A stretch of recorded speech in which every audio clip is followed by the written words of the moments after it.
You may sit. Just a gentle reminder, kindly switch your mobile phones to silent mode, or better yet, switch them off for your full attention throughout the event. Ladies and gentlemen, without any delay, allow me to introduce our inaugural sessions of Open Mic Night. Tonight we have the privilege of welcoming Ms. Ooi Yong Rong to the stage. She will be shedding light on the captivating topic, identity-driven housing. So ladies and gentlemen, let's give a round of applause to Ms. Ooi Yong Rong.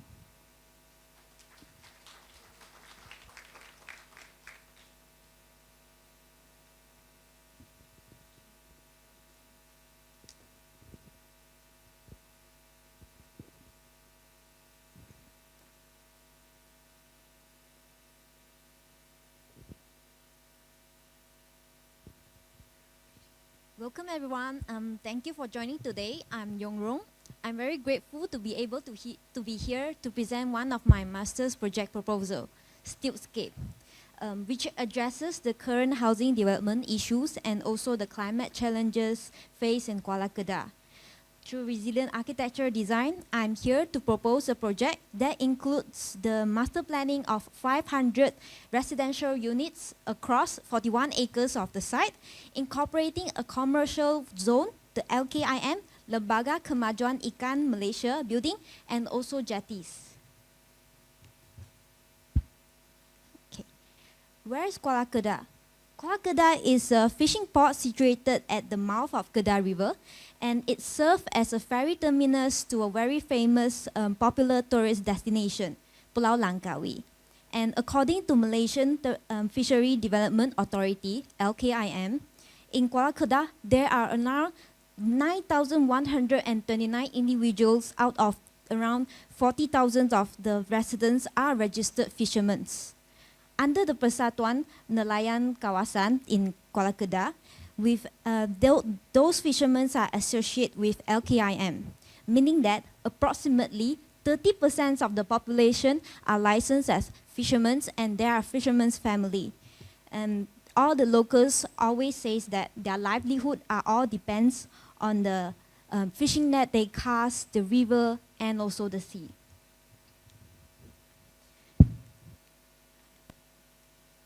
And today, the housing development project in Kuala has encountered difficulties due to the failure to underscore the cultural context of the fishermen's community.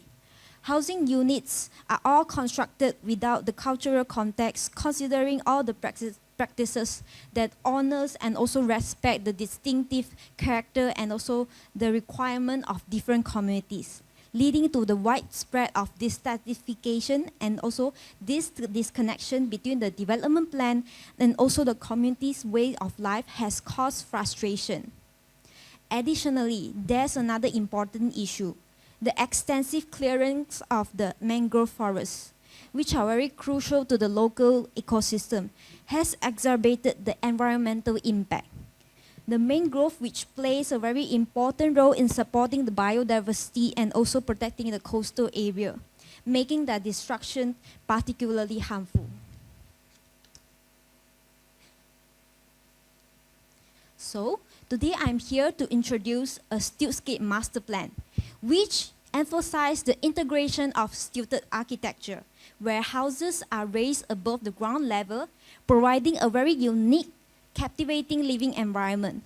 And this design concept are all integrated with the local architecture where we can found in Kuala. Drawing inspiration of these traditional stilted structures, which are commonly easily spotted in fishing village and also the rumah kampung. The vernacular architecture forms already have evolved over generations to adapt to this flood-prone environment, making them truly versatile and also very suited to this Kuala site. In other words, STILT-SCAPE is a two-level township, which revolves around three fundamental principles: elevated living, ecological harmony, and also community connection.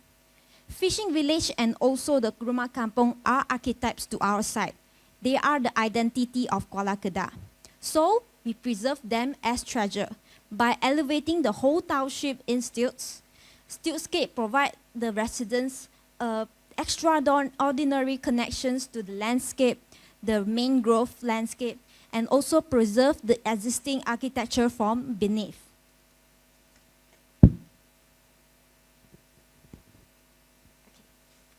And one of the important components of this community are the LKIM jetty and also the LKIM building. Why? Because the main users and also the occupants of this township will be composed of fishermen. These facilities will serve as a vital infrastructure supporting the daily activities of the fishermen, which are the backbone of the local economy. The jetty proposed will serve as the north of the nation, the master plan, and then the elevated walkway will connect the fishermen to different side of the location, like the LKIM building and to their residential units nearby. This will be the proposed LKIM building that acts as the administrative and also the operational hub for managing the fisheries-related activities in this region. They will provide essential activities such as licensing, resource management, and supporting the sustainable fishing practices. By housing all these facilities under one roof, the LKIM building will help in strengthen the organizational structure and also support the socio-economic development in Kuala Kedah. The master plan also envisioned the creation of a local elevated mosque as one of the central features of this development. We are always seeing mosques here and every day in Kuala Kedah, and so the elevated mosque will not only serve as a place of worship for this site, it is also a prominent landmark that reflects the cultural and also the religious value of this community. Besides that, we will integrate the commercial retail, which provide more opportunities for the local business to strive, contributing economic vitality of this area. And by blending this spiritual, cultural, and also this commercial element, the plan aims to create a very dynamic and inclusive area which reflects the unique identity of Kuala Kedah. Looking through the elevation of this plan, the master plan creates a vision of this suburbia which opens to the surrounding. By bringing elements like the mangrove, wrapping around this master plan, and in contrast to the rigid grid of this housing proposal. There are multi-scala layout of this scheme is addressed and also designed with modularity as core principle. This modular layout embraces the challenge of this flooding issue and also future-proof the community against the changing condition. Through modular housing approach, the residents can personalize their living space to meet their preference, to meet their specific local needs. As one of this project's primary goal is to breathe in new generation to revitalize and also rejuvenate the fishing industry. By engaging this younger generation and helping these returning villagers, we will help them to reconnect with their local heritage. This RKR, we known as Rumah Kasih Sayang in Kuala Kedah, will provide an opportunity for the youngster to come back to rejuvenate the fishing industry, and this housing scheme foster a sustainable and also embracing the adaptability and also flexibility to shape the future of fishing village.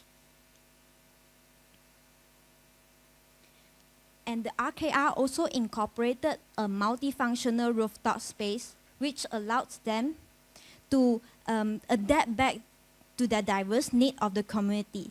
Importantly, one of the activities that are very commonly seen in Kuala Kedah is fish drying. So fish drying is a very particularly relevant activity for coastals and also fishing communities. By incorporating these dedicated areas for fish drying, the rooftop design doesn't only support the local economy, it also preserves the cultural practices. And then there are also a median cost housing proposed in this project, which explore this narrative story based on how the people live in Kuala Kedah. coming back from fishing jetty, the villagers often walk back to their houses through the timber panels of central courtyards, enveloped with mangroves, greeting each other through the common area or serambi, then only to their own unit. This is the special way of life we can see to each villagers in Kuala Kedah. And there's a ramp and also bridges that is strategically planned and at the heart of the complex to ease the elderly residents as they move around these different levels of floors. And as same as the RKR, through a modular housing design approach, residents can also personalize their living space to match their own preference, ensuring this village will tailor to their own living needs and also always stay up to date. So this is a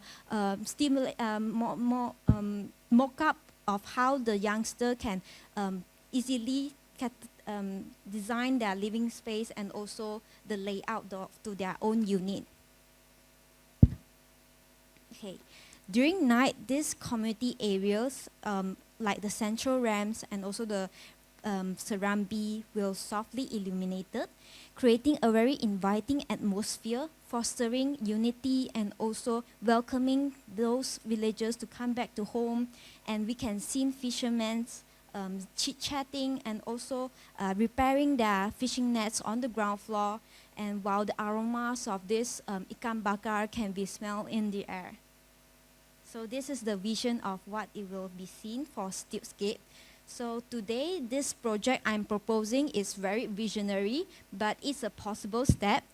STILT-SCAPE is not just a housing project right now. To me, it's a vision to the future where architecture will respond to the deepest needs of humanity, offering not just a shelter but a sense of belonging, having the characteristic of each different community. With this sense of belonging, connection, and also sustainability, STILT-SCAPE embraces all these characteristics of this community, aim to redefine how we build, how we design, live, and also respond to our surrounding. So this is a visionary and also conceptual project at the moment, but I look forward to seeing how this project can spark an insight and also how this idea will grow and evolve. Okay. Thank you for your attention and time.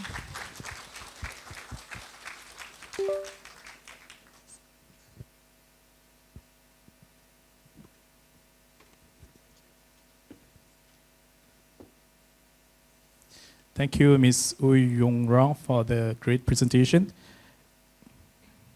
We would like to thank today's sponsor, Kansai Paint Asia Pacific Sidan Berhad, for their support of the event. And we would like to invite our sponsor representative, Ms. Q Wei Yi, to have their product talk.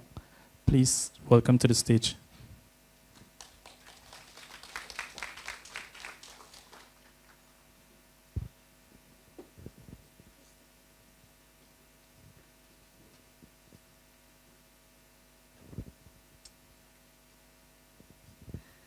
Good evening, everyone. My name is Q. Thank you for giving an opportunity to be part of this event. Nice to meet some old friends here. So, Kansai Paint and Paint and Coating Specialists. So tonight we are here, and my team is outside with my specifier teams. So my name is Q. Basically, I'm mainly a sales and marketing for Kansai Paint. I'm also the Honsec for Malaysian Paint and Coating Manufacturer Malaysia. So this is one of the associations that doing all the paint and coating related in Malaysia. Of course, Kansai Paint, we position ourselves as 360-degree paint and coating partners. So most of the people ask, what you define as 360-degree. Before that, we look at Japanese companies. My profile, we have a manufacturing plant in Klang. If you want to visit how we manufacturing paint and coating product, welcome to approach any of my colleagues. We welcome you to visit to our office. So when we talk about paint and coating, that means you need to cover these 4 major key segments: industrial coating, automotive coating, architectural coatings, and marine and protective coating. So as a specialist of paint and coating, you have to cover all these major key 4 segments. So for Kansai, we only focus on one thing, which is paint and coating, and how to make your building more sustainable, and how to have an innovative product to actually protect the buildings and all the assets in the industry. So this is one of the report card. Of course, well, maybe some of you know we are actually the famous brand for all the automotive coating. That means your car coatings. So this is basically, we are number 2 in Japan in gross sales, number 3 in Malaysia, number 3 in Asia Pacific, and we are top 10 global paint and coatings industry. So of course, Kansai Paint, what we are represent today is 100% owned by Kansai Japan. Another some Kansai Paint is owned by Sam Dabi Motor and Kansai Paint Japan, which is fully focused on automotive coating. And we also acquire Sankora, which is 100% owned by Kansai Paint as well. So Sankora is very famous in texture wall. We also bring some panel today to share with you. So of course, as I mentioned, we supply to 80% of the car in Malaysia. So whatever brand you are driving, Perodua or even Myvis or even Honda, Toyota, all is actually using our paint. And Perodua, Asia is the first car, they're using water-based coating for their car. So that is a technology that can help you to put on an environmental friendly product, especially when we are talking about ESG nowadays. So this is what we do, and make sure our products is actually compliant to the regulation. So we also supply to the biggest toy manufacturers cars in Malaysia, in a worldwide, Hot Wheels. So as we know, this is a child safe requirement because we know the babies actually will buy the product. So we have to make sure that actually you comply. So of course, key customer, we work with quite a number of developers. Of course, this is only few of them. Either for refurbishment or new building. Also, we have both segments. I have both team handle different product segments. And we also certified by Petronas on oil and gas. So we supply to most of the oil and gas. And we work together with them actually to develop a new product, especially for their segments. Yeah. So we are specialized in paint and coating. So we are actually a one total solution provider for majority of the paint and coating that you can mention in the market. So today we also bring some floor coatings panels to show you, to share with you. Then you can share with my colleague. We have a booth outside. So at the same time, this is one thing that worry about the industry, that in the associations, we also bite on this. So unfortunately, we don't have any regulation in Malaysia about the lead-free paint. Recently only, we have a new Malaysia standard, but that one also is not mandatory. So this is what happens a few years back when the CAP, Consumer Association Penang, find out that actually a lot of paint in Malaysia actually contain lead, which is a plumbum. So that is a report. They bought the paint randomly in the market and they sent for a US lab to do the testing to check what is the content of the lead in the paint. So basically the lead mostly contained in the gloss paint, that means for your wood and metal paint. So according to the World Health Organizations, the paints actually contain lead should be below 90 ppm, part per million, so we say.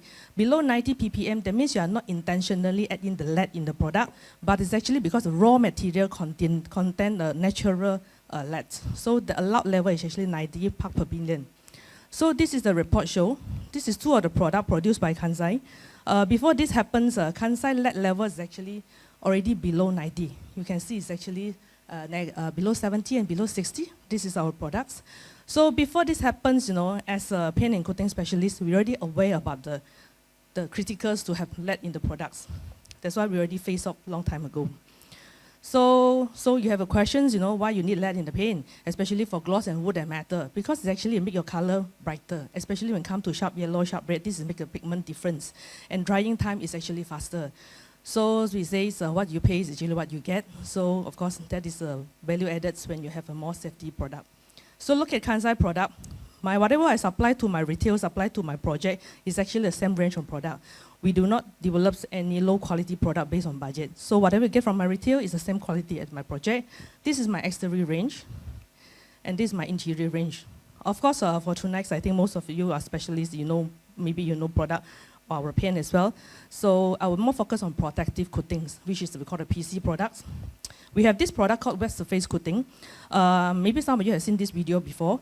It's actually, we call it 1028 UWE, which is called underwater epoxy. This is initially, actually, we supply to a lot of jetty, which you need to protect the pillar under the sea. So how you do the painting to protect the pillar? Because when time comes, there will be a lot of corrosion to the pillar and your pillar will have problems. So we developed these products actually is painted under the waters. That's why we call it underwater epoxy. Then it comes with different colors. That's actually you can put in different colors if you want. Of course, for this product, labor is more expensive than products because you need a licensed diver and you have to look at bila air pasang air surut. It's not any time you can do it. Not any, you don't tell me you have a diving license, then you cannot do it. So this is actually basically is a very high technology products, and we developed the innovations, and we also test when you put on a cold surface, because actually when you do the painting underwater, under the sea, you will never know what is the temperature. So we just simulate with the 0 degree, whether do you still can paint, you know, that is what we do. And also we develop because we heard the market what you need. So most of the time you actually will walk up, meet up with architect, our consultants, QS, developers. We want to know actually what they want. If you're aware that we only have one product called anti-mosquito, this one also a product we work with Kementerian Kesihatan because they want to anti-dengue. So we developed the anti-mosquito product. So this is what happens on the products when you do a painting. Of course, this is safe to the marine. If not, then the ikan will mati lah. So after we paint, actually, maybe a year later, you will see all the siput will still stick back to the pillar. So another thing is, people ask me how you do the painting. I say actually you just dive into the waters. And the whole can of paint, actually, you can hold and together in the water. So this is what we do, the stimulations in our office. You have a big aquarium, then this is how we do the painting. Yeah. So a lot of customers ask, you know, what is the secret recipe? Yeah, of course, there is the innovations that we have been developed for the past. So we supply a lot to oil and gas and also the jetty, especially in Penang. So we also have this product called anti-carbonation coating. If you do have any JKR project or if you have any highway or crossovers, this is a product that's very important actually to protect the steel structure in your building, in the structures of the bridge. And this is one of the JKR specs. So we completed Penang second bridge after they have some problems. So actually we came in and helped them to rectify second bridge problem. Also we have this kind of roof coating, which is a high tech, heavy duty roof coating, which we do a repair work. If you have any of the refurbishment project, actually you can come to us. We will give you a different proposals. And also we have a concrete protection for flooring.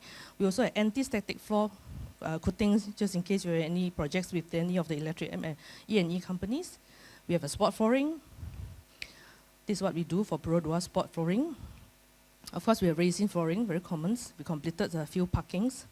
And waterproofing, we have a polyurea, the highest grade of waterproofing. And of course, some of the report card that what we have do, we might look quite small in the market, but actually we do a lot of quite big project. We completed quite a number of projects in Elmina. Yeah, if you stay in Elmina, then this is what we have done for different phase of Elmina.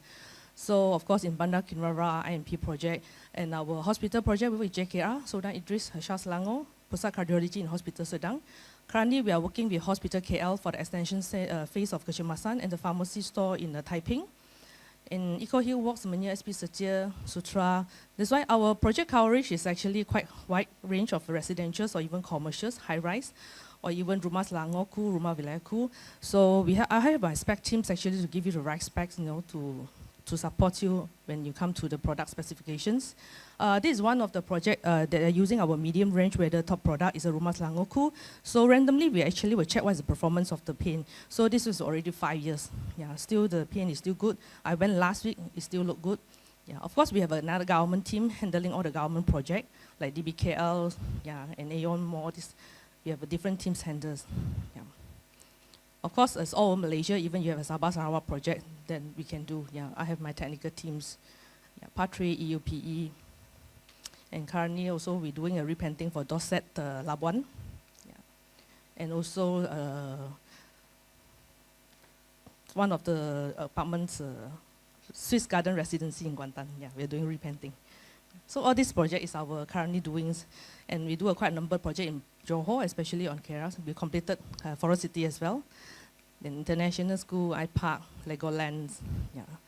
So far until Putrajaya that we do, Sarawak, Sabah, so we have a different team there. So basically just to share with you, actually we do a lot of, we have an expert team that can handle all kind of project that you need. We also do data center. We completed one data center. We're going to complete the second data center soon. Yeah. So this is our Sarawak project. So when it comes to repainting, this is what you do. If you have your condominium want to be repainted, just let us know. Yeah, we can give you a color proposal. We do color scheme, and we're repainting most of the Aeon whole Malaysia. So this is the color scheme that my team proposed, and this is the actual painting. Yeah. So you need a skilled worker to do this, because basically Aeon is come with different patterns for their design. Yeah. So my color teams will actually help on that. Recently, we also completed the Renaissance Hotel KL, and currently we are doing Sunway Putra Mall repainting, and also the Sunway Putra Hotel. Yeah. We completed Concord repainting 5 years ago. I checked last week, the painting still good. Yeah. So this is our strength when it comes to product qualities. We are confident that what we can provide to the industry. So that's all from my side. Thank you.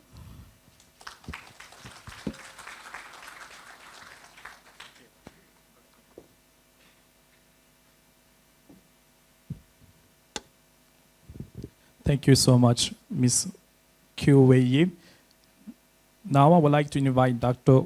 Architect Izumi Harzani Ismail, UIA 2024 Kuala Lumpur Convener, to promote on UIA 2024 Kuala Lumpur. Please welcome to the stage.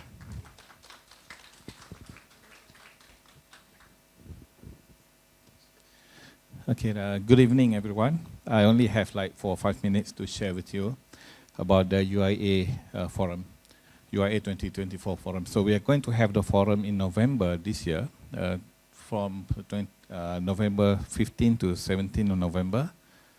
Okay, but I'm not going to talk very much about it because of limited time. But what I want to share with you that we have a very good speaker this time. That we have Shigeru Ban, the Pritzker Prize winner, and not just one Pritzker Prize winner. We have another one, Wang Shu, also another Pritzker Prize winner. The two of them will be here speaking in this November UIA forum. And Lu Wenyu, Wang Shu's wife, will also be here. They will be speaking together. There are more speakers. We have Kai Yue from Biake Angels Group. We also have Lee Polisano. These are all the great architects who have done a good city planning and a good program on sustainability. And of course, Carl Fender, the design architect for Merdeka 118, recently completed the second tallest building in the world in collaboration with RSP Architect Malaysia. And especially we have Professor Nadia Habash. She is a Lebanese, okay, Palestinian architect. Nadia Habash is a Palestinian architect who was jailed for 29 years under the Israeli regime. And she was banned from traveling for 29 years and jailed for several years. And recently, she got the permit to travel again. So she wants to share how the culture diversity in Palestine actually is affected under the Israeli regime. So it's very good that she can come to Malaysia this time to share her views about how to reconstruct the city to preserve the culture after the wars. Dr. Salma is another activist who actually tried to preserve the heritage. So she established the Earth Architecture Lab. So she's based in UK, although was born in Lebanon, but she actively preserved the building in Yemen, the effect of the war, to preserve the heritage, the original heritage, using the original method of restoration, using the earth and mud. So it's not just that we have many more speakers. In fact, the number of speakers are growing. We have inquiry from Oli Sherin from Germany, also want to speak at this forum. So now we are making arrangement for he to come, and a few other speakers. And of course, on top of it, we have another 120 speakers, researchers that are going to present papers. So these are the conference speakers in the main session, but we have many others as well. Okay, today is 14th of August. And tomorrow will be the last day for you to get this 15% discount. So if you have yet to register for this UIA forum, you better screen capture or scan or save this code, DAT UIA 2024 KL with dash. So when you register, you key in this before 16, mean that the latest by 15th of August, which is tomorrow, you can get 15% discount. That's all about the forum. On top of that, there is something special, which is Architects at UIA exhibition. This is not the ordinary annual Architects. This is a special Architects at UIA in conjunction with the UIA forum that we invite all the member section architects from all over the world, including our members and architects in Malaysia, designers, urban planners, building professionals, including the building product manufacturer as well, to exhibit. So the exhibition space is available so that we try to promote that our architects from all over the world and Malaysian architects to show their project, their work, so that we want to open for opportunity for collaboration between the Malaysian architect and international architects as well. So please participate in this. You can get more information from the website. So this is the exhibition hall. Some space are dedicated for PAM members and Malaysian architects as well. You can choose, okay, the space. So the price is 9,950 special only for PAM members and the Malaysian architect, and also the associate allied member, including interior designers as well. The international price is a lot higher for the foreign architect, but for Malaysian price, because the international price is in US dollar, I think about 2005 US dollar, but for Malaysia this is the price. Okay, that's the end of my presentation. Please visit the UIA website, get to know more about the opportunity for exhibition. It does not mean that you have to take the entire booth. You can also collaborate with you. Probably you can, you want to go together with the engineers, the interior designers, or among fellow architects. Do book a space for the exhibition, get international exposure, and we hope that there will be opportunity for collaboration with international architects as well. Okay, thank you very much. Okay.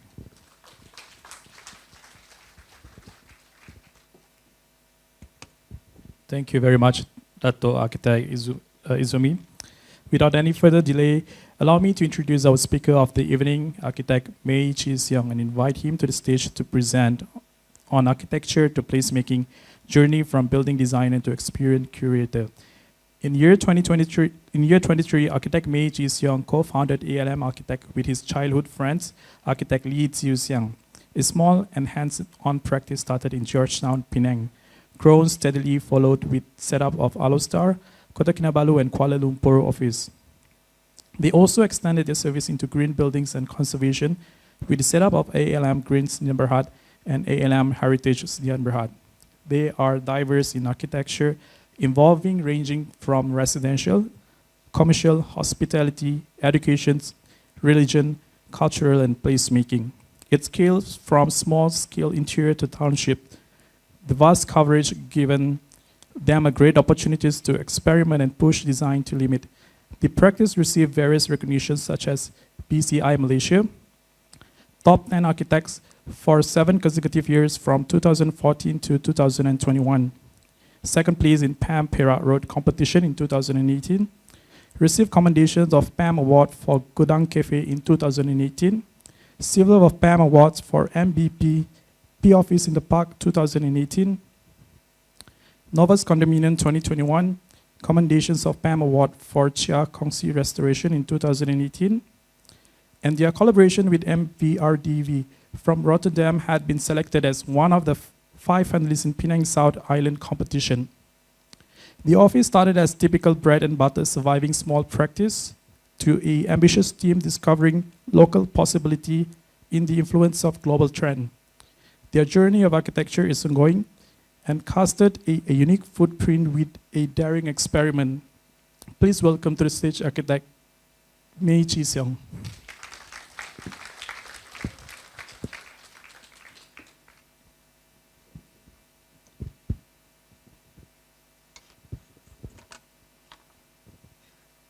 Yep.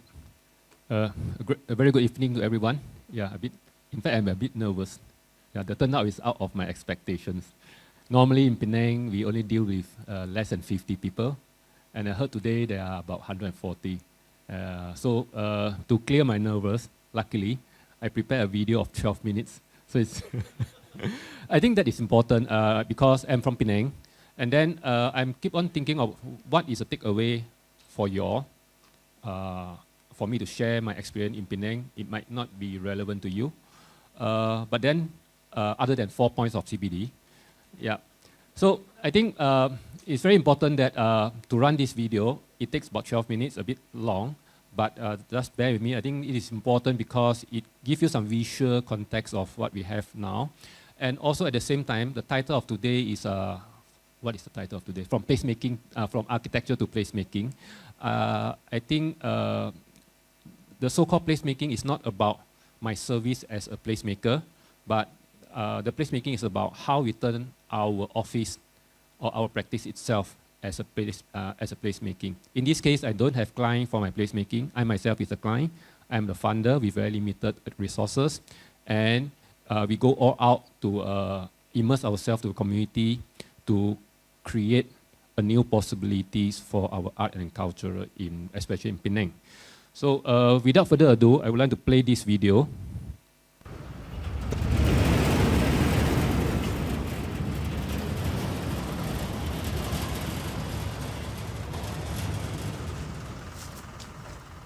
Sometimes the space is not only created by architects. In fact, architecture, the other way around, created by the space itself.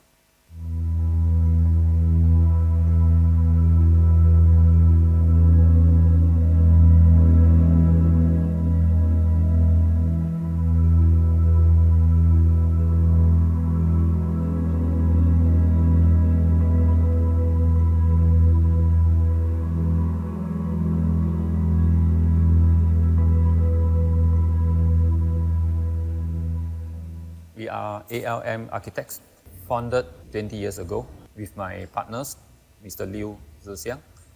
And we have been growing from 2% to a group of 60% now. So we are an architect practice where we set up our own platform of communities where we call COEX as an experimental ground of community experiment. Architecture is not only designing a building, but to curate an experience for the end user are equally important. We create spaces for communities, and we hope that they can use the place creatively and we can try out a different experience. And at the same time, we will be able to incubate the art and cultural scene of Penang. We would like to work in a close relationship with the community's members so that we can understand them more and we can curate a better experience for everyone.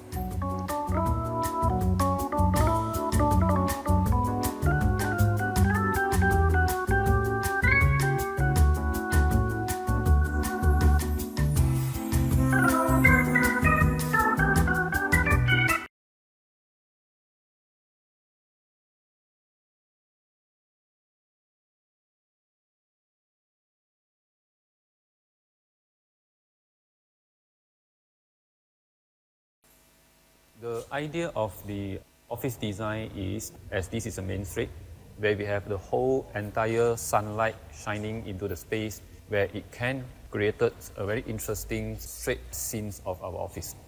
This is, we call it tangga, in Malay is steps, where it's placed for us for office meeting. But at the same time, we also take this opportunity to make it as a community space for screening, for sharing, and also for performance. We have a long table. This is a community's shared kitchen as well as a gathering space where we can curate a lot of different activities here. It could be a workshop area, it could be a gathering area, it could be a canteen, it could be a fine dining area. So we try to make it as great as possible, even though people are using it as a stage during the concert at night. This library, we will use this area as our meeting room during the office hour. And after office hour, we will actually share the space with the communities. Like, for example, Ruang Kongsi will use upstairs as their community library. And downstairs will be the community's gathering space, and they can use it as and when they need it. And there are some shops over there where we are actually curate it with our collaborators. There will be an art gallery, burger store, a cafe, artist studio, as well as a magazine at the upstairs of that building. These walls are designed as the window of our office, and at the same time, it also double up as a space where we can become an exhibition hall. So hopefully, with all these collaborators coming in, we will have more chance of crossover, as well as we can co-curate the place to make it more vibrant, and people can enjoy a totally different experience of art, cuisine, music, as well as reading.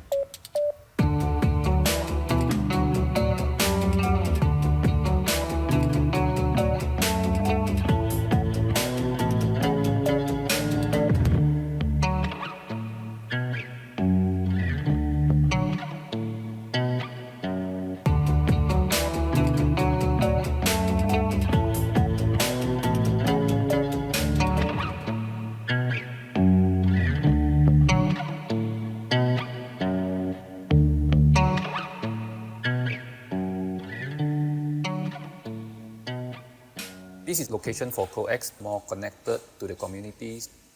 We have a very thin layer of wall just next to the street. We can hear the car passing by, we can hear the motorbike, we can hear azan, we can even hear the sound of the cats next to us. That keep reminding us that we are part of the city, we are connected to the city, and we're also happy to host bats at night, even a squirrel in our office, and sometimes we have flies into our office, and that is part of the city ecosystem.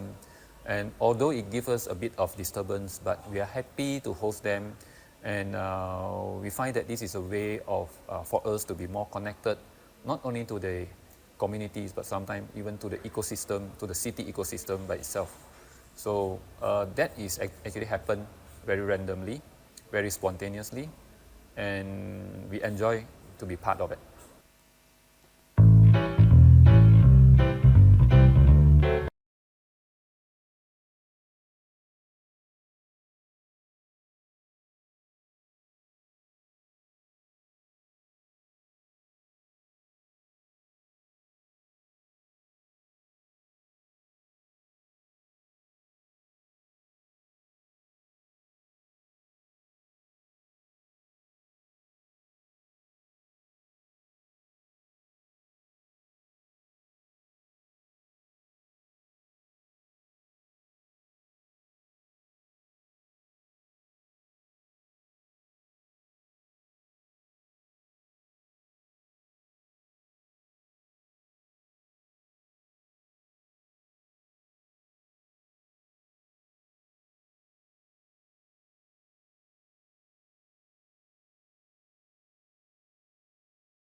This office was originally a junkyard. The previous tenant are recycling scrap metal at this place. They have been using this place in generations for the past 40 years. Been part of Georgetown, although it is a junkyard.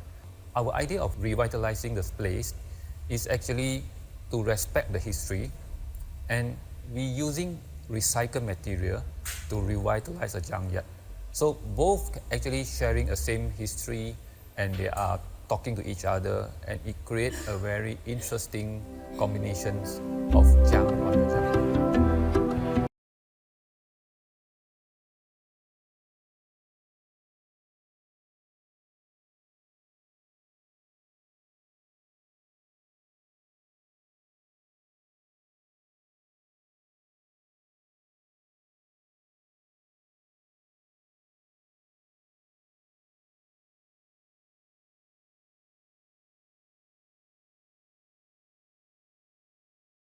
An existing warehouse to cafe. We call it a Gudang Cafe, where we try to experiment ways of using salvage materials, recycles, and also revitalize the old buildings. And we try to accommodate our design into the existing or available recycled material. It gives us a very interesting textures and layerings of the architectures. and they suggest the past history of the area. In the process, we managed to salvage some interesting timber. There is a long tables come in from an old house where it had been used as a hostel for the past 50 years. And once these long tables fit in, the rest of the things will come in place and in order. We call it the second longest table because we do not know whether there is any table longer than this, as it can be perfectly fit into 30 people when we have a bigger gathering.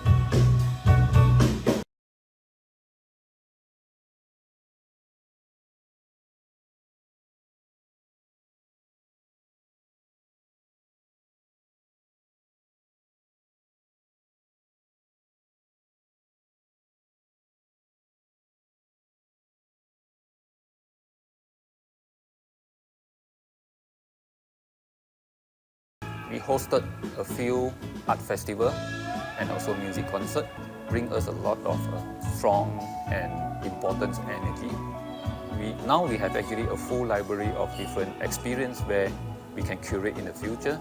We can have a lot of reference and we find a lot of do's and don'ts throughout the process of exploring the space. It gives us a very interesting hint of architecture. So the space, if the space is inspiring, it will give us a lot of new architectural idea and we can recurate it in the future.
Thanks for your patience.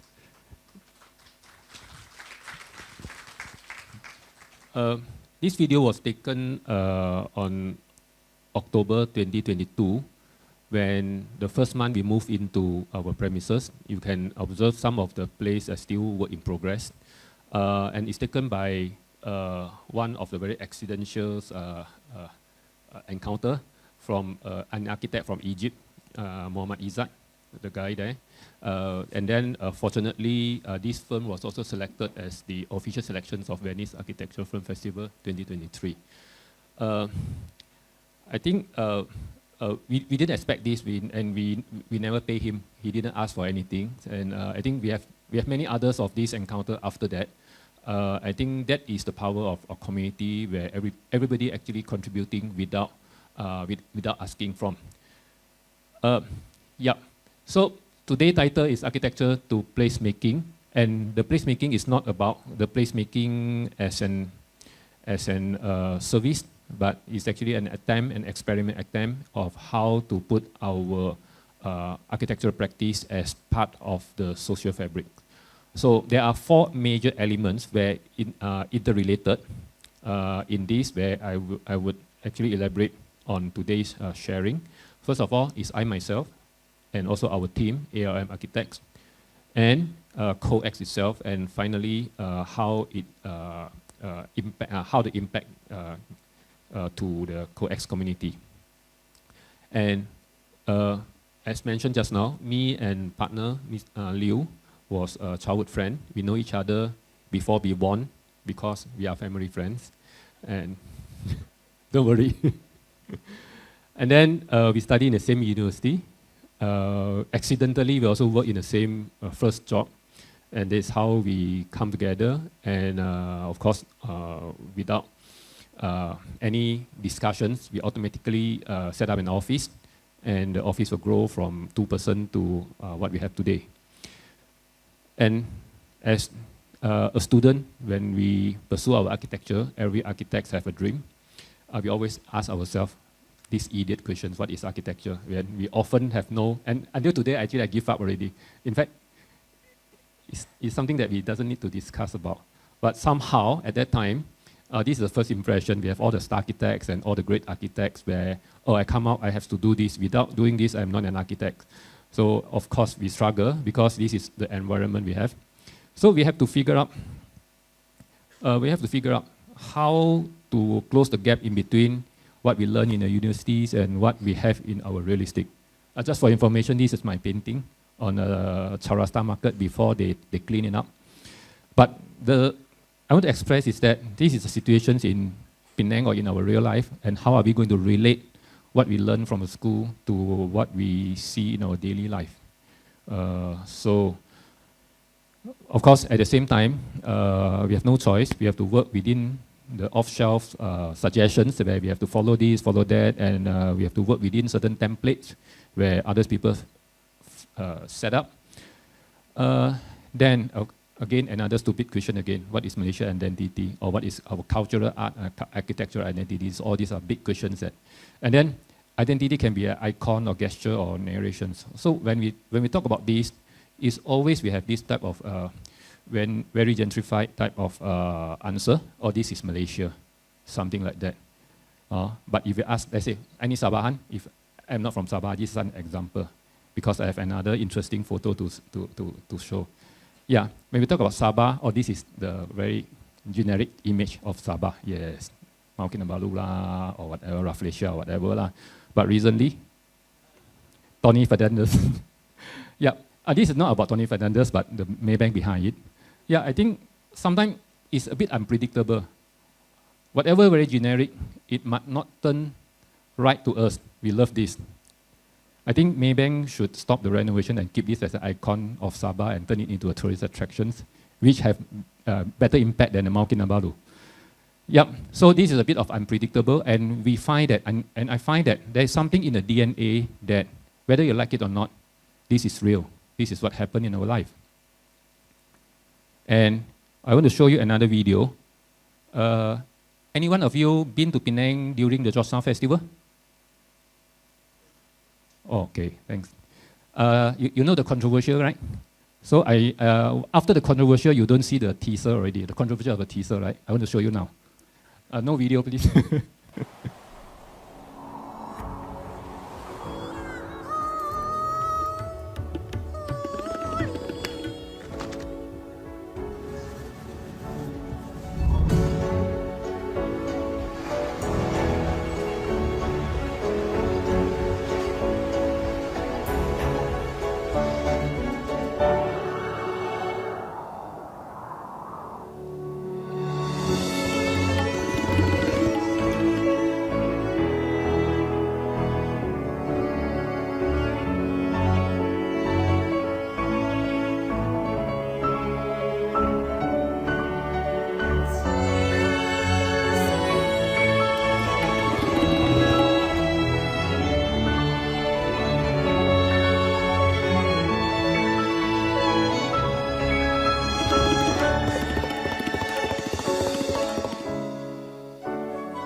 There's a big hoo-ha about this. I think it's in the news, even in the television or whatnot. I think the argument is that there's no Malay identity in this diesel. Yeah, all of us feel, I think today we are not going to discuss which is right and which is wrong. Everybody deserves their own opinion. But then the argument is that there's no Malay identities because of the Malay is not shown in a very traditional way. Aida is one of the very renowned and very respected performance in Penang. Everybody put her in the main actor, and she's performing in a very modern way, but nobody read it as a culture. So that is what we think about. There's a big so-called contradictions in the narrations. How are we going to interpret? So at the same time, in our place, we're also hosting another Malay concert. It's a post-rock concert just outside our office.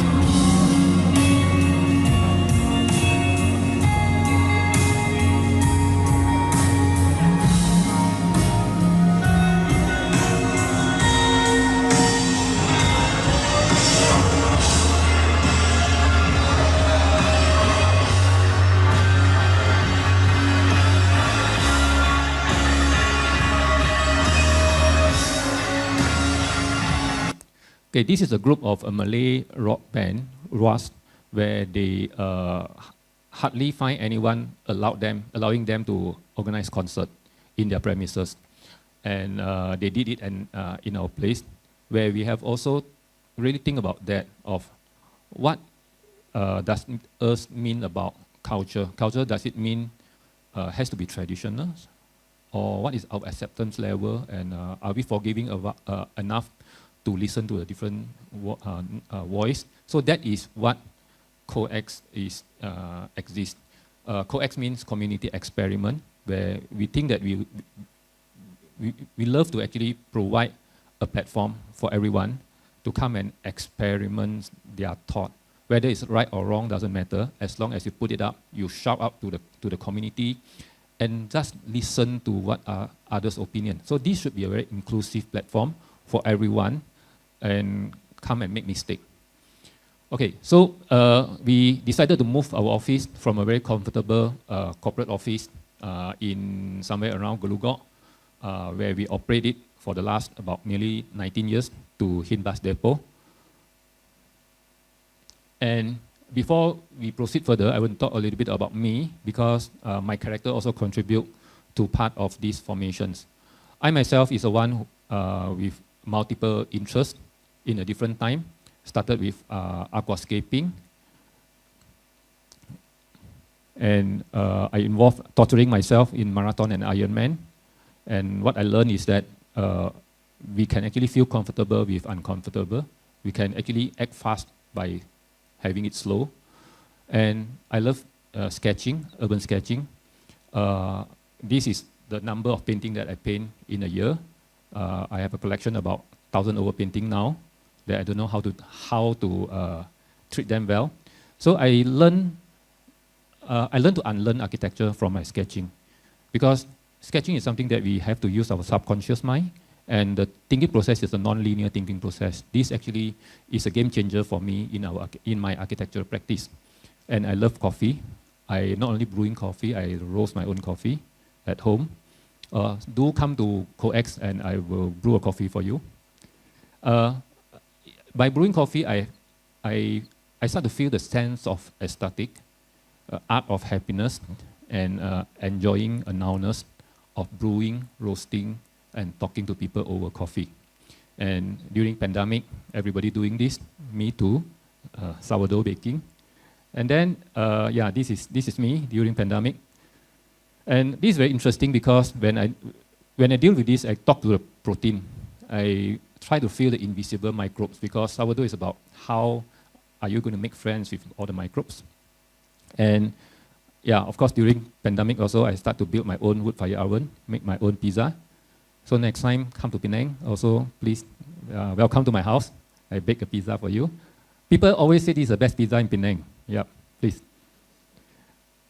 And for this, I start to feel the thermodynamic. Architect never design for non-human. In this case, I design for thermodynamic. I design my own this pizza oven, and then I enjoy the process versus the result. Second, ALM architect is actually a part of very important part of this. Okay, we actually have a big migrations of our architectural journey from creating a building. Then we find, no, creating a building is just everyone is doing. So we start to think about what if, let's say, instead of building, we create an experience. But it is not an answer for us as well.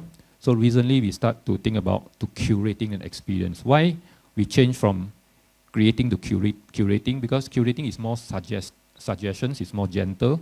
And I think experience versus building, I think you all can agree with me that the most important thing of a building is actually the end user.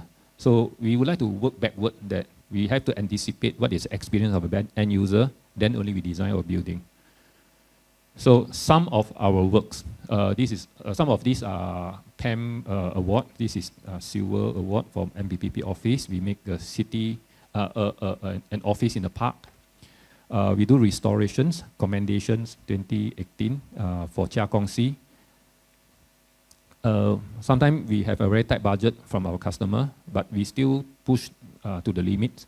And thanks for PAM also, we was awarded a silver in 2021, sorry.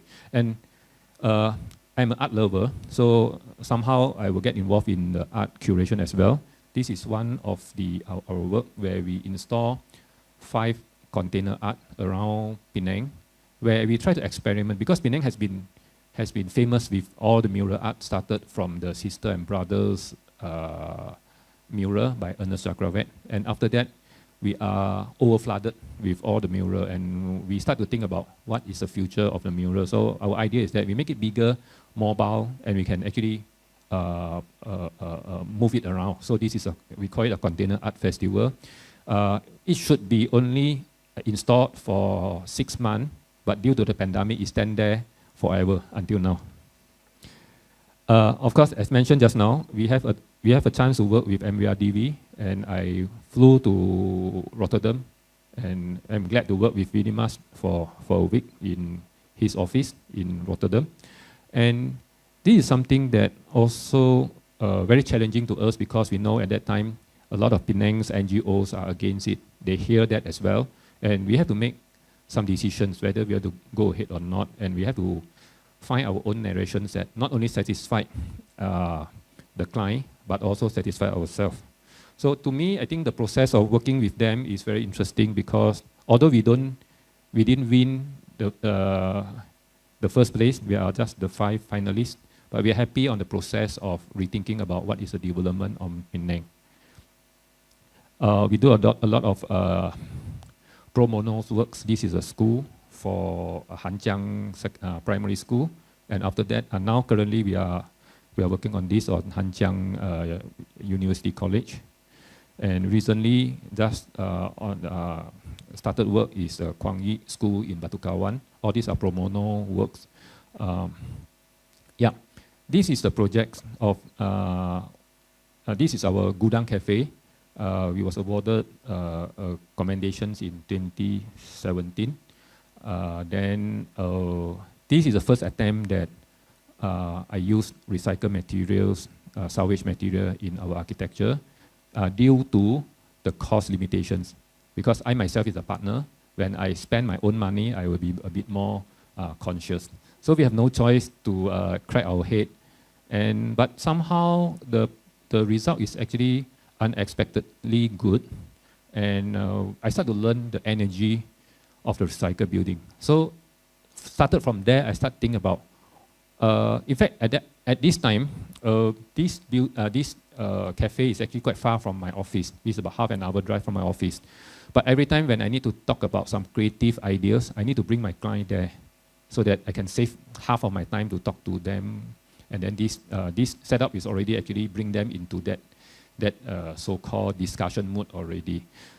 So from there, I start to think about what if, let's say, I can bring my office and a cafe together. So that is a starting point of COEX. Of course, from there onwards, we start to evolve. Cafe is not enough lah. Can we include more and more? So that is the idea of community coming in, and the idea of COEX will slowly come in place.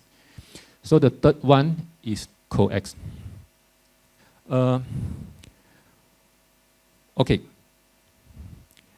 What is COEX? I think some of keyword here is that COEX, the COEX means community experiment. Experiment means what? Means this is a place where welcome mistake. In fact, we encourage people come here and make mistake. If people just want to do a right thing, it might not necessarily come to this place. So this is an experimental ground for everyone to try out their crazy idea. And then the most important thing is the last word, which is a bottom-up effort. So we don't have any grant or any funding from private sector, from government, and we decided to use our own pocket money to do that. And don't misunderstand that I'm very rich. No, we are running in a very tight budget. So the idea of COEX is also reflects a very flexible interpretations. Everyone can choose their co and select their own X. The joke we always make is that you can even read it as common ex-girlfriend. So that means that this is actually a very inclusive space for everyone to actually make use of its own way. But this is not a straightforward process. We actually started to negotiate with 4 different parties before we come to Hinbas Depot. The first one is abandoned house. Then second one is we try to work together with USM. Then the third one and the fourth one, we try to work together with one of the very rich family in Penang. So all these fail until, although it failed in the process, this take about years, this takes since from 2017 until before the pandemic. But at the same time, we start to build the community. To build a community is not one day job or just open call, everybody will submit their form and we will approve. It's not that process. It's actually a one-to-one process. So this take long time, and at the same time we go parallel with the hardware. Actually, we start to approach our community. So that also we get the blessing from our chief ministers with the help of the guy at the left-hand side, Mr. Lee Kai. He's a lawyer, but he is a patron of most of the artists in Penang. So finally, we met the owner at the right-hand side, left-hand side, Mr. Tan Sito. With the introduction of, you see the very shining head at the left-hand bottom is Lee Kai. So that is the first meeting with him. And after the first meeting, I tried to bribe him with painting because he loved art and he loved coffee. So I bribed him with painting and coffee. Then we shake hands after 2 meetings that yes, you come to my place. We were very so-called very fair renter. I still have to pay renter. So what happened before that? Before that, it was operate as a recycle yard, a Karanguni. So this was the third generations of the previous owner. When you come to our place, you will see, I think 50% of what they have now during that time is still here. So this is how it looks like before we move in. So this is their so this is when we just started. I can't imagine when I visited there. In fact, I'm a bit nervous of, I can work there in this type of situations. I am doubt, but we still have to carry on. So after a long process, in between, we also received some offer of, this is for example, the left-hand side is actually our construction site. So our client want to dismantle this timber and say, I want to throw away. I said, no, don't, bring it to my place. That is a pine wood, 400 pieces of pine wood. Then at the right-hand side, the group of photo at the right-hand side is, we salvage it in Gurun, Peugeot car plants where they use the pine core as a wrapping of a container, which will come in a big log. The one you all see in the video, some of the big table, the giant log is actually come from there. So all these are the locally available so-called debris. If you don't salvage it, this will throw it into a dump site. So that's not enough because when we salvage this material, to be frank, no carpenter want to play with us. They quote us very high until we give up. We need to find a passionate people until we find Nazli. He's from Balik Pulau, and he somehow just fall in love with pine. He's very happy on working on that. And that time is pandemic time. Then he has nothing to do. But then the problem is that he is just a small craft tangan maker. He has small tools. He has no idea how to make a big furniture. I said, no problem. As long as you have the heart to start with first. We are actually working together. He's our hands, and we start to work together with him. And of course, architect is very daring. I have a long table of 33 feet. I want it to look very sexy. I don't want to have many legs. I said I want it to have 20 feet span without, just with 2 legs.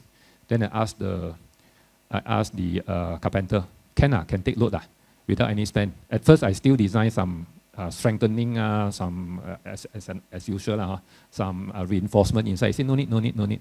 Then how to make sure it works? I said, no problem. Then we do a human load test. 6 of them jump on the table. I said, okay, then pass. So this is a process of moving in. Then this is the final result.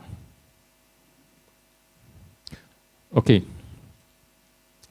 The last one is the community, COEX community.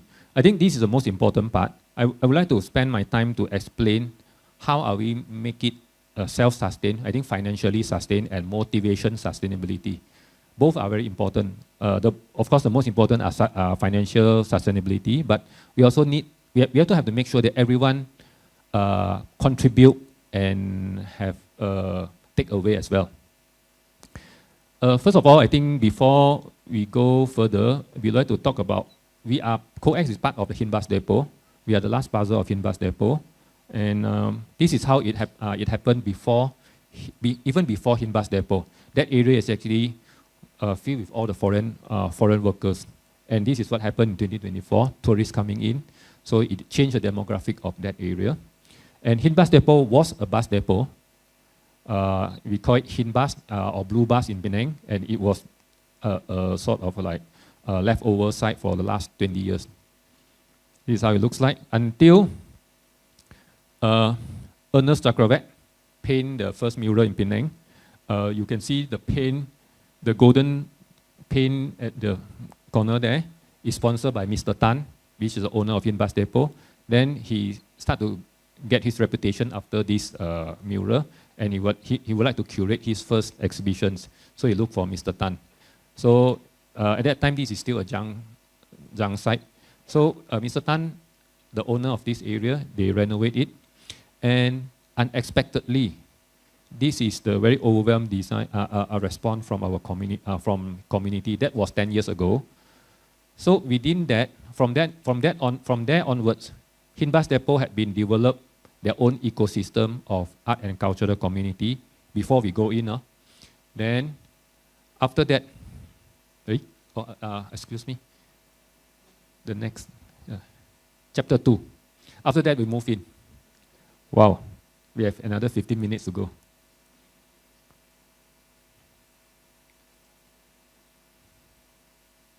All right, so after that, we move in after that. After Hinbus Depot has been successfully grow very organically, become art district. And how are we going to differentiate our role? Because we treat ourselves as an ecosystem, as a forest. So I think both of us have to play a very different role. Hinbus will actually play a very spread out role as a root, and COEX is actually growing vertically. And also, from there, we become a trees, and the community is actually become the fruits of it, and they will start to multiply. So that is the idea. And what we want it to be is actually a forest instead of a bonsai. So it has to be grown very organically.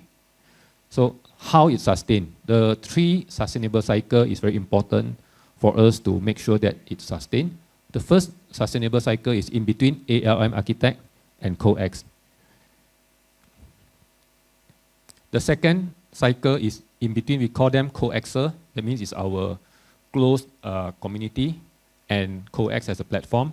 And the third one is a general community, and we call it hesitates player, how we groom them and how we incubate them. So the first one is COEX and ALM. We have both we have to make sure that we have all the input and output balance. First of all, our input is that we actually initiate, conceptualize, and realize it. Second, we curate, we program it, and we manage it. Then third one, the most important is we fund with our own pocket and the constructions, subsidize and running and bear the running cost. And our takeaway is COEX become our source of inspirations. It make ourselves feel like work-life balance, and then it's also become a branding for us. So this is the first day we move in. We purposely take this because we have to take it when it's clean now. Now it looks, we call it positively, it look more lively now, but it's actually very chaotic now. It's like a battlefield. And we are happy that we celebrate our 20th anniversary there. And this is our team.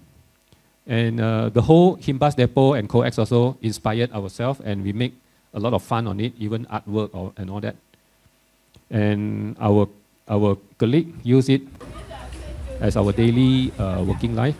And during weekend, we also set up our weekend market in our own office, where Himbas Depot is just next to it.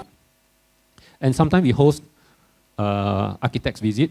We are quite lucky to have a chance to meet up Ken Gokuma and his family. He was in Penang last year. And also, I think some of her familiar face, and also, and some of familiar face again. So this became a place of a lot of architect visit, and I have a chance to, from this platform, I have a chance to get close access to them. This is where Rain invite me to this today. He's actually have an open mics, so-called launching day in COEX. And then sometimes people with different opinion also come here, although it's in different time. You all know who they are.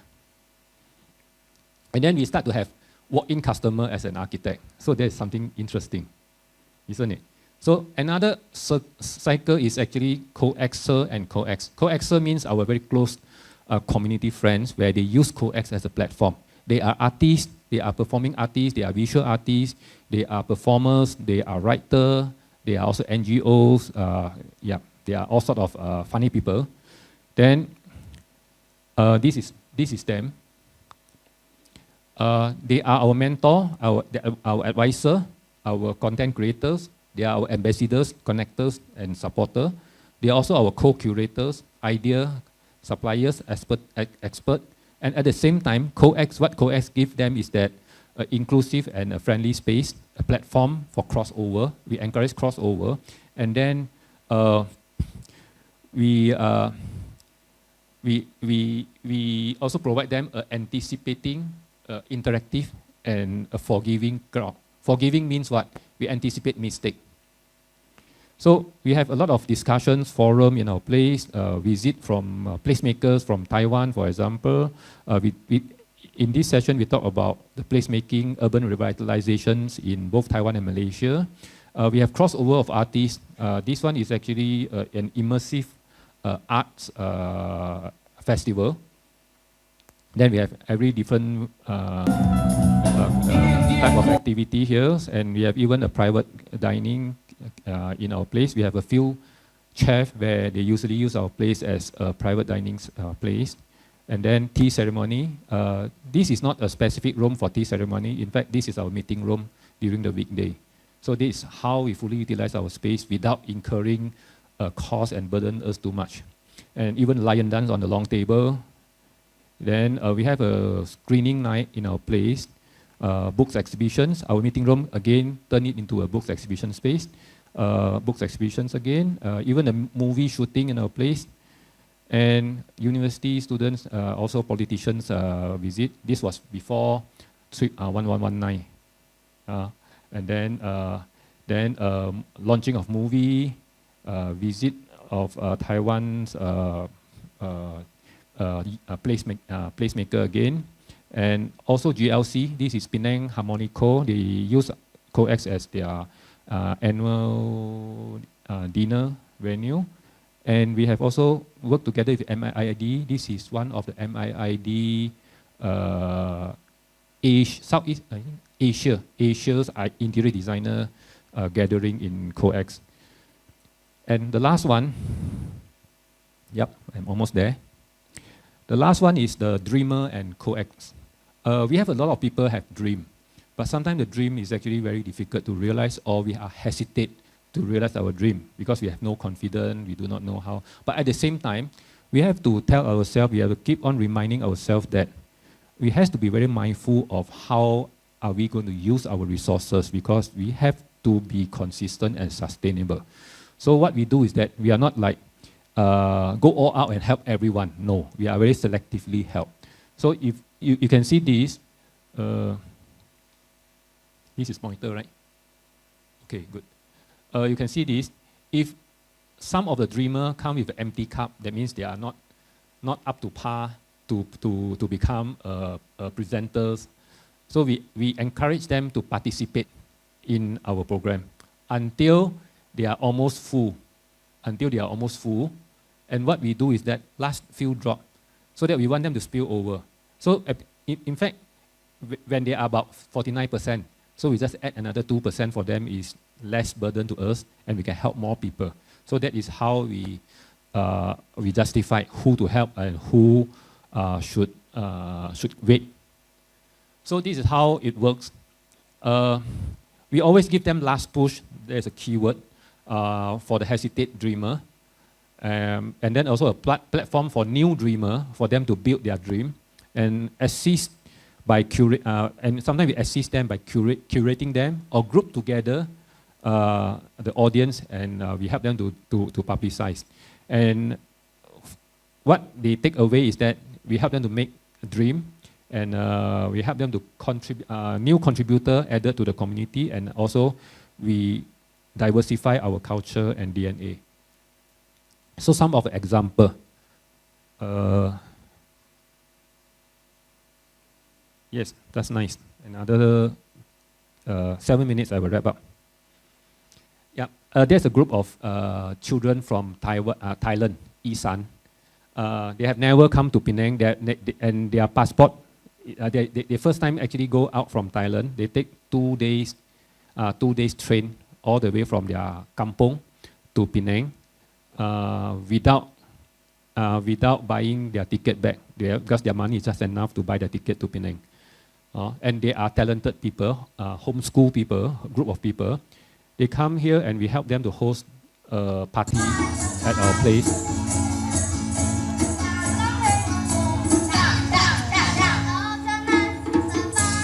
We help them to organize a performance, collect 100 ringgit per person.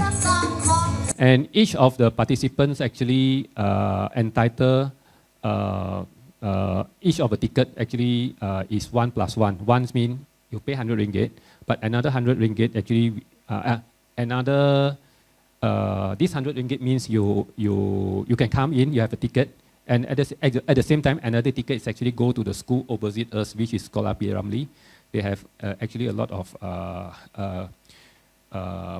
poor students over there, then they also have a chance to actually come and join them. So sometimes we have quite a lot of different concerts. Even some of these, this guy is from KL. Yeah. Then we explain of all the different way of performance. Then sometimes we siok sendiri also. We have no audience. We call it our villager. Just have fun, and we have crossover of musicians from Malaysia and Taiwan. Exhibitions, also a crossover of Chinese instrument and Western instrument during our Mooncake Festival. A small mini exhibition from someone from Tainan. Yeah, this is also very interesting. A group of Orang Asli from Perak, Semai group. This is the first time they go out of Perak to perform their culture. This is wayang kulit of Orang Asli. It's a real man wayang kulit. And their dance as well. And we have a very nice party with them. So yeah, everybody is enjoying. And last but not, this is last few. We have some old folks they have a lot of collections of vinyl, old movie. So we do it every 2 months. This is a movie of Jalan, I think 1960. It's older than me. So after the movie, we have some sing along. So it attracts quite a lot of old folks. So I think from here we can see our audience are quite diverse. And this is the last slide. And what we get from here is actually all these people actually is our ingredient of our architecture's so-called design.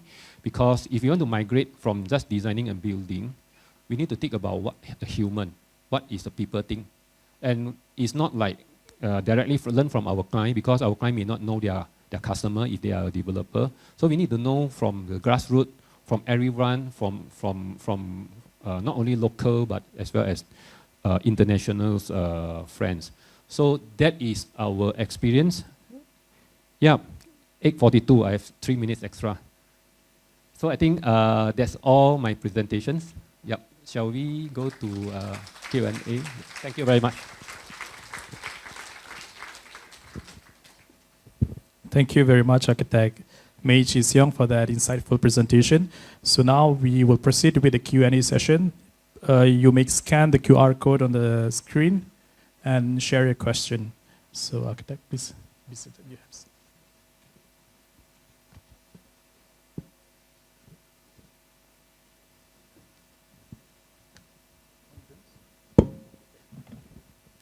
Yeah, I think I would like to, not so much on questions, but what is a curious, like for example, some of FAQ. I've been presenting this many times, and some of the FAQ are like, why we want to do this? Is it worthwhile to do this? If I have a second chance, would I do this again? And how we make sure, how much we spend for that?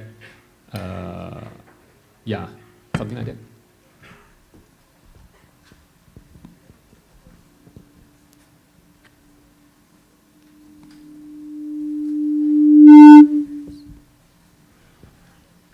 Social distancing. Yeah. Yes.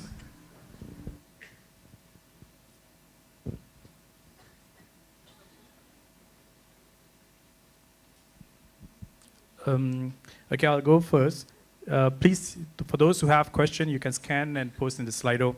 So, what in terms of your point of view, how architecture can help in like preserving some of the like you shown diminishing culture in Penang for Malay? How architecture played a role in preserving local culture identity?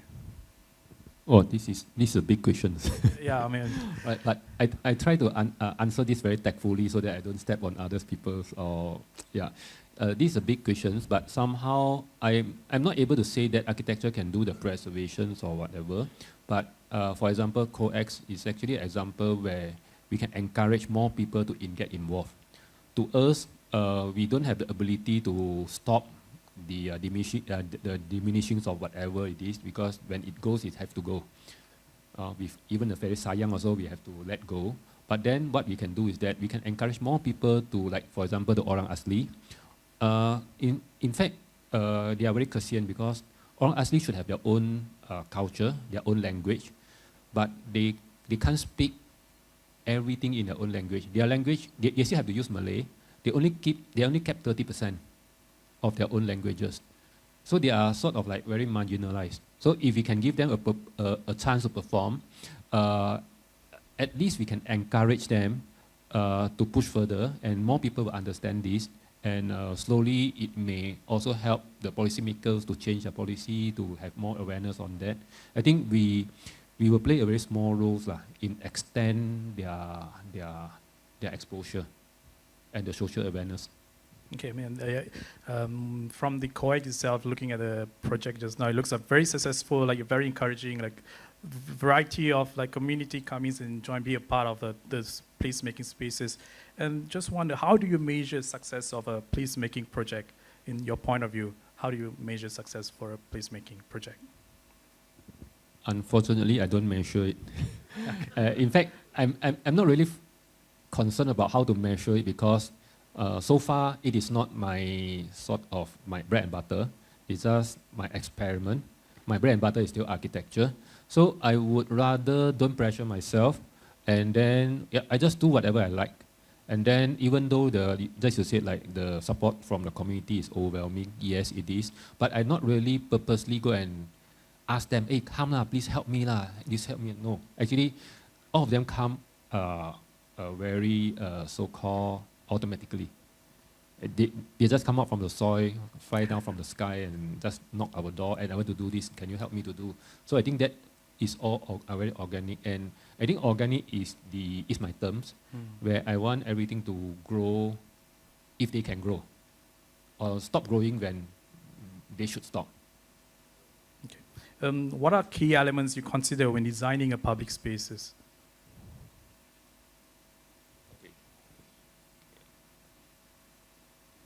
This is a I mean, it's difficult. Very. Or shall we proceed Next to the next question, one? please. Okay, next question. Okay, you do a lot of community work design. Where does your mainstream income come from to pay your 60 staff? Yeah, we have to be very mindful. Of course, we love to contribute, but we cannot burn ourselves. So we have a certain percentage of our so-called CSR. Then once it goes beyond that percentage, we have to wait until next year quota. So I think that is well controlled. Okay.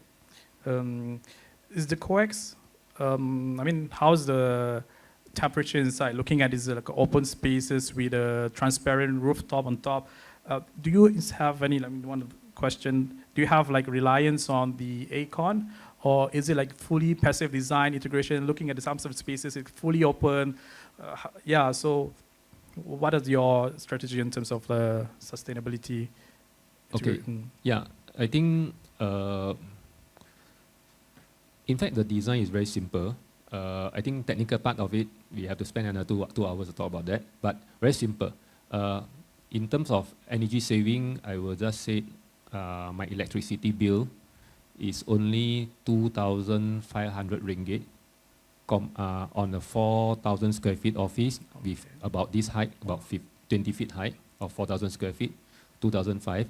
Compared with my previous office, this is about 2,005 square feet of 8 feet high, which my bill is 1,500. So I think that increase is acceptable. Even the volume is even triple, and my increase is only less than 100%. So I think it's pretty much cost effective. Yeah. Okay.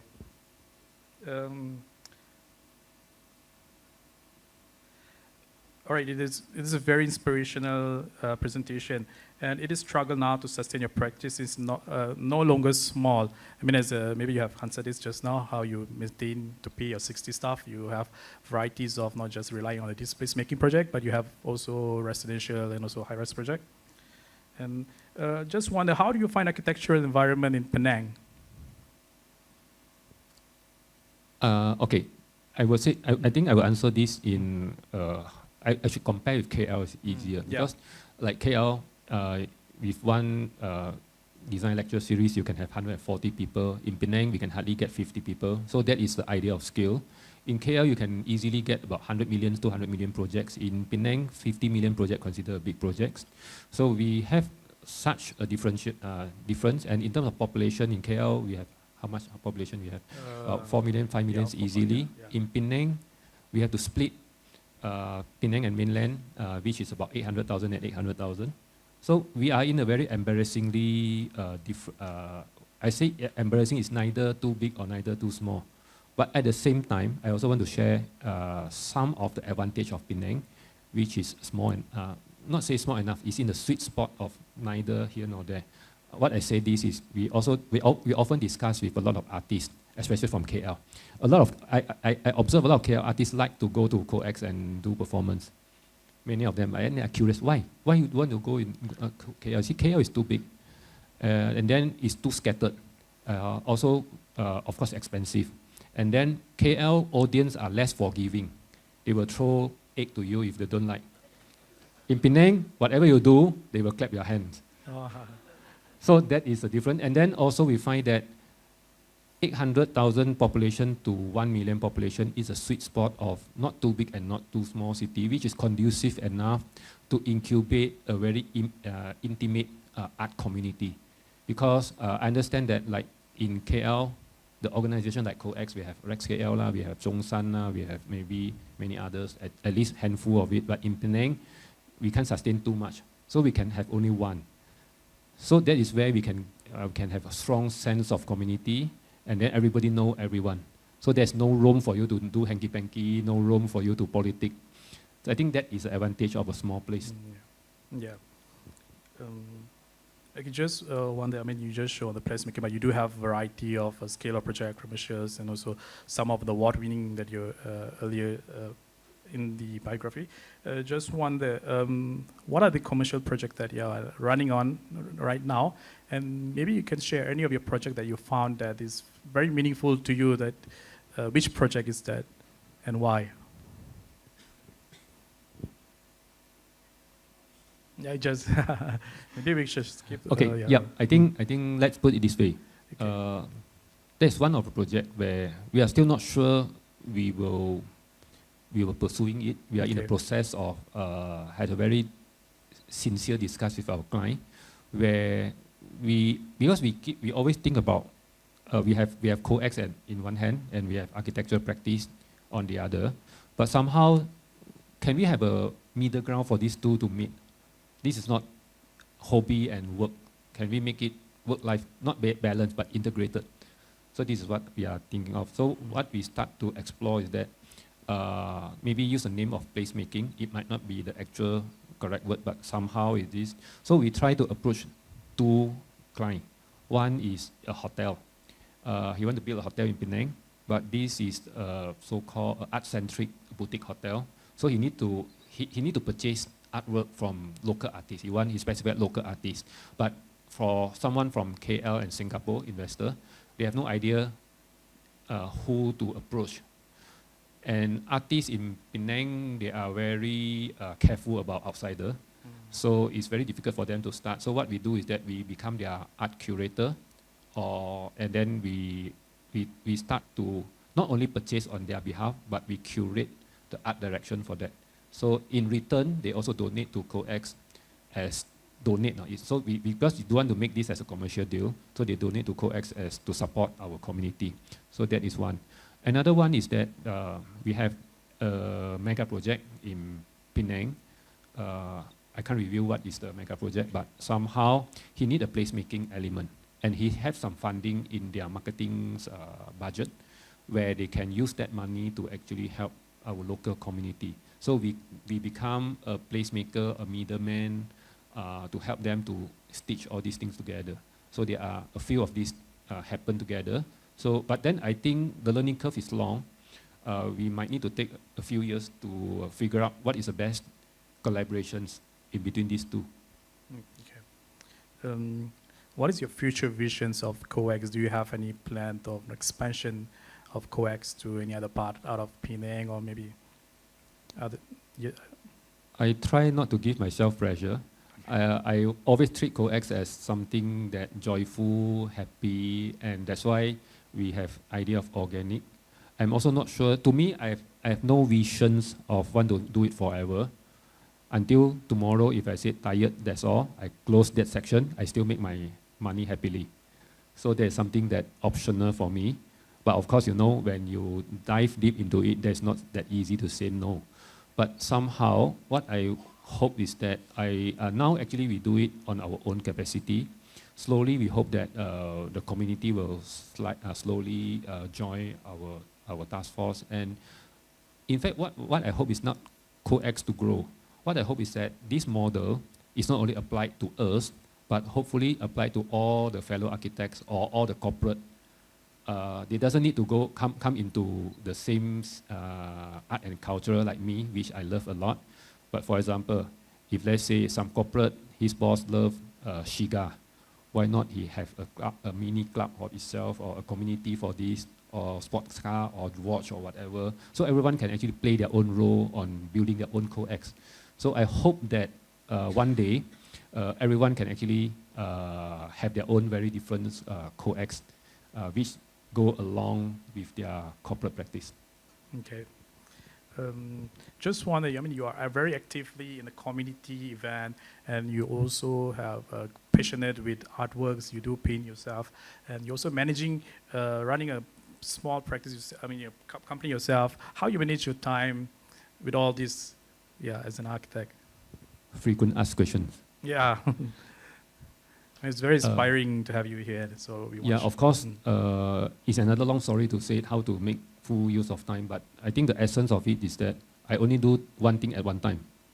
Of course, then to me, in fact, I have a bucket list of things about 10 or 20. So if I cannot do the first one, like I cannot ask your questions, I don't want to waste my time, next. So I just do the second importance. So there's always as long as there's always an option, like for example, during pandemic, in fact, we have to say thanks to pandemic. Because during pandemic, if not because of pandemic, I don't have able to realize this dream. That is because we use the downtime of pandemic, and of course, we have to struggle on another side, which we don't have enough money. I want to elaborate a little bit more. How are we going to convince my colleague that your boss is spending about a few $100,000 to renovate this, but at the same time, you don't have bonus this year? In fact, this is very tough decisions, and what we do is that, because this is a long process, so what we do is that we try to do it in installment. Because our renovation itself, because of pandemic, we are only 3 workers. We don't call contractor, no, we ourselves and 3 Bangla with 1 friends, and that's it. We split it into 1 year. So we spend about a few $100,000, but each month we budgeted a 30K out of our running cost, which is a few $100,000. So I think the budgeted installment for everyone every month is less than 10% of our entire running cost, then which is bearable to us. So that's why we don't feel too much of painful in our financial. Yeah. So you fully run COEX by ALM. So the project is fully financed by, I mean, you use your own money to develop or to construct everything. So do you, like, for the others tenants, I mean, to come in to have an event there, do you take like a rental or any, I mean, how long will it take for you, I mean, to get the ROI back, I mean, in terms of your model, what you have spent? So how long would you plan to continue with these operations? In order to make it sustainable, I have to make sure there's no ROI to me. Like, as long as there is break even, this is good enough. Because we don't think about want to make use of this to make money. It can't make money as well. Maybe in KL, yes, but in Penang, there's no way. Somehow, we do collect money, and we do encourage our participants to collect money.